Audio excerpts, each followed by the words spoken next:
ఏంటారు తమ్ముడు కూర్చో.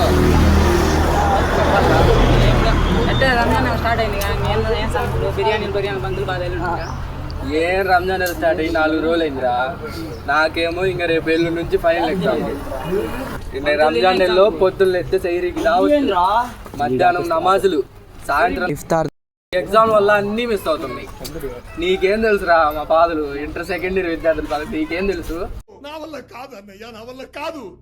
ఇంకేం తమ్ముడు పండుగలు? ఏం లేదురా అన్న, దావత్తిగా పోతున్నా, టైం అయింది, నువ్వు వెళ్ళి స్టడీకి పోయి చదువుకో. ఏందో ఫ్రెండ్స్ ఈసారి ఎగ్జామ్లు, మా రంజాన్ నెల, దావత్తులు అన్నీ ఒకేసారి వచ్చినాయి. ఫాస్టింగ్ ఉందామంటే ఎగ్జామ్ టెన్షన్, పొద్దున్న నమాజులు పోదామంటే ఎగ్జామ్ టెన్షన్, షైరీకి పోయి దావత్ తిందామన్నా ఎగ్జామ్ టెన్షన్, ఇంక సాయంత్రం దావత్తులు అన్నీ మిస్ అవుతున్నాయి. ఈ ఎగ్జామ్లు ఏందో కానీ మీరన్నా కుర్రోళ్ళు ఎవడైనా ఉంటే ఇప్పుడే పోండి దావతులకి రోజాలకి. ఇంకా మీరు 10th 11th 12th వచ్చేసరికి ఇంకా మీకు కుదరదు, స్టడీలు పడతాయి. అది